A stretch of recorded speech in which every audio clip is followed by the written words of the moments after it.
great privilege for me to be here today as well, so thank you for having me. And just to sum up what Ramesh said, he's the pretty face, and when he's in the pub, I'm doing all the work. So that's what happens if you're a senior consultant. That's what you do. Okay, so you've seen a version of this slide a few times this morning, so I'm just going to quickly go through it.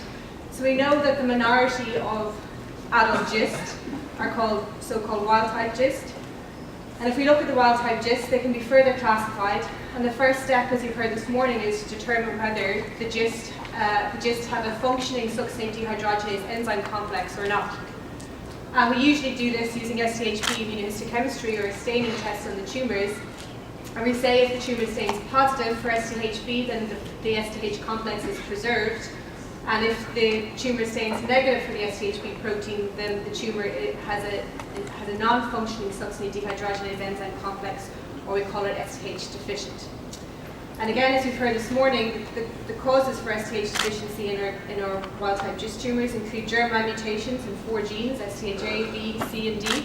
But also we see patients who have this abnormality in their tumour where there's hypermethylation in the SDH-C gene, and this modifies the gene and affects expression of the gene in the tumour.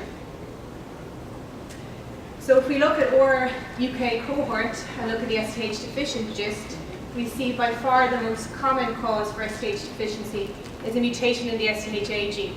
And I think this also holds true for the NIH clinic as well. And the second most common cause, again, as we've seen earlier this morning, is this SDH-C epi mutation.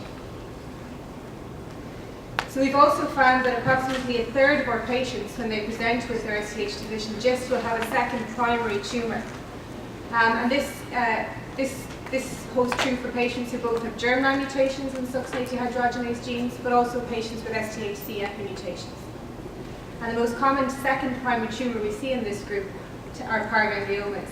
And just to give you an example,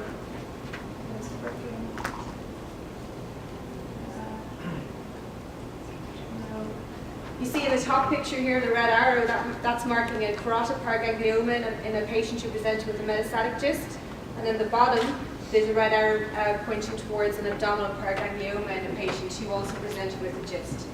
And the image closest to me is a patient who presented with a pulmonary chondroma and an SDH-deficient GIST.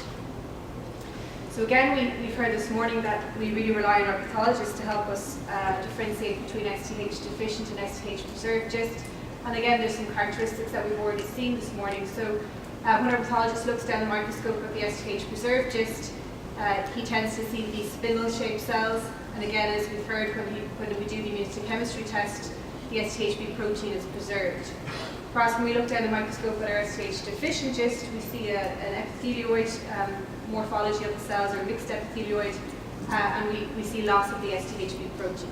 And again, as we've heard this morning, in our series, all of our SDH-deficient GISTs have arisen in the stomach, and we have had no case of a small bowel SDH-deficient GIST. So again, just to summarise our UK cohort, again, they tend to be very young in presentation. The tumour has always been in the stomach in our series. Histology tends to be epithelioid or mixed epithelioid. We unfortunately see high rates of metastases at presentation. SDH-A is by far the most common of the succinate dehydrogenase genes to be implicated in SDH-deficient GIST.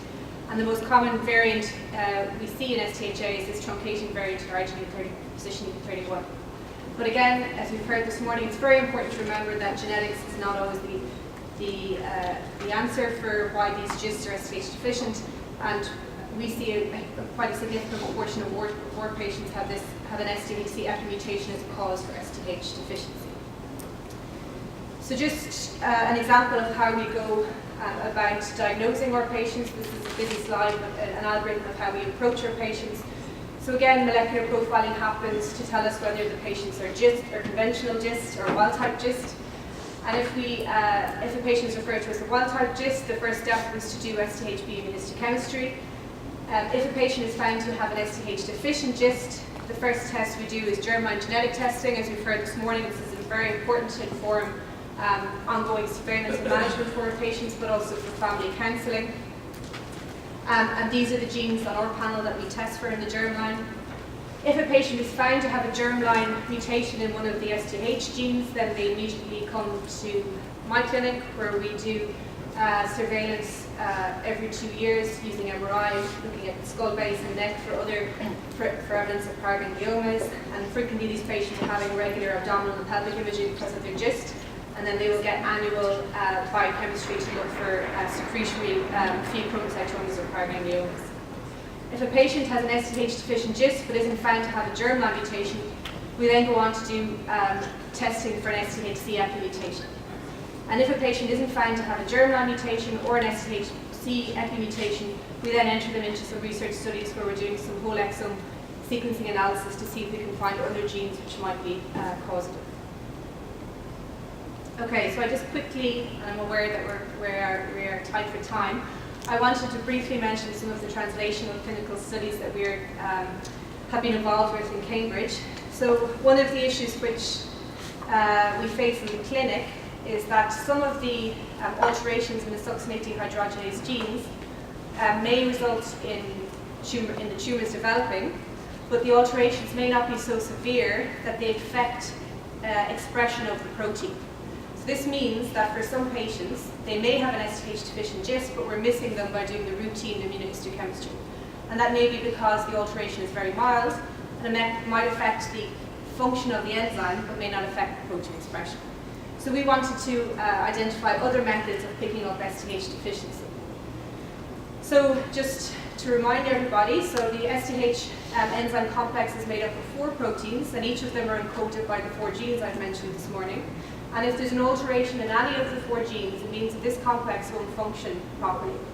And if this enzyme doesn't function properly, then this metabolic cycle that you see here, which acts in every single cell, will not function effectively. And this metabolite succinate cannot be converted to fumarate if the enzyme complex does not function properly, and what we see is an accumulation of succinate. So we wanted to determine if measuring succinate accumulation could be used as a more sensitive way of picking up SDH-deficient tumours. So to do this, we've been taking fresh frozen tumour samples when available from our patients and looking at the metabolites. So I wish the pointer was working, but oh, it is. I'm just pointing too far away. Okay, here. So these tumours at the top are tumours where we don't have an SDH mutation, and these tumours at the bottom do have an SDH mutation. And we see this peak here is succinate accumulating in these tumours, but not in the wild-type tumours. And when we've looked at the concentration of succinate, it's 15-fold higher in our SDH mutation tumours compared to tumours that don't have an SDH mutation. And we've been able to find a cutoff of 0.78 millimolar.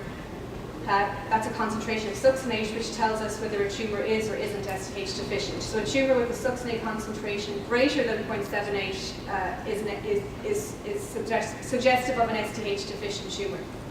So we're doing this particularly for patients who may have SDHB immunohistochemistry, which suggests preservation of the SDHB protein, but who we suspect may actually have an SDH deficient tumour. For example, if it's a young patient, a gastric tumour, we're doing this testing. And to take this one step further, we wanted to see whether we could look for succinate accumulation in tumours which have not been removed from the patient. For example, some of our patients, as we heard this morning, may not actually have surgery. They may just have a biopsy. And to do this, we use a technique called MRI spectroscopy. So a patient would have a normal MRI, but in the MRI are 2 coils, one which receives signal, one which transmits signal, and this enables us to look at metabolites within the tumours. So these are some examples. So both of these patients had a SDH-deficient GIST. Here we go. So both of these patients unfortunately presented with tumours in their liver, so liver metastases. So as you can see, we did an MRI spectroscopy in both of these patients, and here you see accumulation of succinate in both patients. And actually, in fact, both of these patients had an EPI mutation. This is just some of their methylation analysis. This shows you how we can detect in vivo, while the patient still has tumours in situ, we can detect SDH deficiency by using this tool. And another example of how this could be used.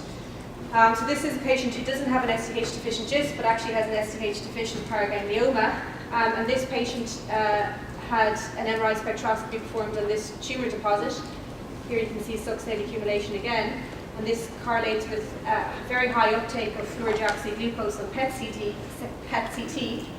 We did this scan before and after this patient was treated with 4 cycles of a special form of radiation.